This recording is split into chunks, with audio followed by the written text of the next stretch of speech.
வணக்கம் நேயர்களே, நீங்கள் கேட்டுக்கொண்டிருப்பது விஐடி பண்பலை 90.8 விஐடியின் சமுதாய வானொலி. நான் உங்க ஆர்ஜே சரவண கார்த்திக். நம்ம டீ குடிக்க போற இடத்துல ஒரு சின்ன பையன், அண்ணா டீ குடிச்சிட்டீங்களா, இந்த கிளாஸை எடுத்துக்கிட்டோமான்னு கேட்டா, அந்த சின்ன பையனை பார்த்து நம்ம கேட்கிற முதல் கேள்வி, உனக்கு என்ன வயசாச்சு, நீ ஏன் ஸ்கூலுக்கு போல அப்படின்ற ஒரு கேள்வி நம்ம எல்லாரும் கேட்போம். இன்னைக்கு ஜூன் 12 குழந்தை தொழிலாளர்கள் ஒழிப்பு தினம். குழந்தை தொழிலாளர்கள் பற்றிய விழிப்புணர்வு ஏற்படுத்தணுன்றதுக்காக சர்வதேச தொழிலாளர் அமைப்போட அறிவிப்பை தொடர்ந்து 2002ஆம் ஆண்டுல இருந்து ஜூன் மாசம் 12ஆம் தேதியை குழந்தை தொழிலாளர்கள் ஒழிப்பு தினமா நம்ம கடைபிடிக்கிறோம். யாரெல்லாம் இந்த குழந்தை தொழிலாளர்கள் 14 வயசுக்கு கம்மியா ஸ்கூலுக்கு போகாம வேலைக்கு போற ஒவ்வொரு குழந்தையும் குழந்தை தொழிலாளர்கள் தாங்க. இப்ப சமீபத்துல 2024 ஜூன் மாசத்துல சிவகங்கை மாவட்டத்துல குழந்தை தொழிலாளர்கள் முறை தடுப்பு குழுவினர் தொடர்ச்சியா ஒரு ஆய்வு செஞ்சதுல 14 குழந்தை தொழிலாளர்களை மீட்டெடுத்திருக்கிறாங்க.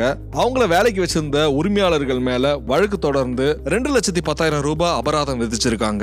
காசு கம்மியா கிடைக்குதுன்னு ஒரு குழந்தை தொழிலாளியை நம்ம வேலைக்கு வச்சோம்னா நம்ம மேலையும் இந்த சட்டம் பாயும். இந்த அபராதத்தோட சேர்த்து 6 மாசம் சிறை தண்டனையும் கிடைக்க கண்டிப்பா வாய்ப்பு இருக்கு. குழந்தை தொழிலாளர்களே இருக்கக்கூடாதுன்னு நீங்க நினைச்சு உங்க ஏரியால இருக்க கடைகள்ல மற்றும் நிறுவனங்கள்ல 14 வயதிற்கு கம்மியா யாராவது ஸ்கூலுக்கு போகாம வேலை செஞ்சாங்கன்னா நீங்க செய்ய வேண்டியது 1098 அப்படின்ற டோல் ஃப்ரீ நம்பருக்கு கால் பண்ணுங்க. இந்த குழந்தை தொழிலாளர் ஒழிப்பு தினத்துல கல்வி எல்லா குழந்தைகளுக்கும் போய் சேரணும்னு உறுதிமொழி ஏற்போம். குழந்தை தொழிலாளர்கள் இல்லாத சமுதாயத்தை உருவாக்குவோம்.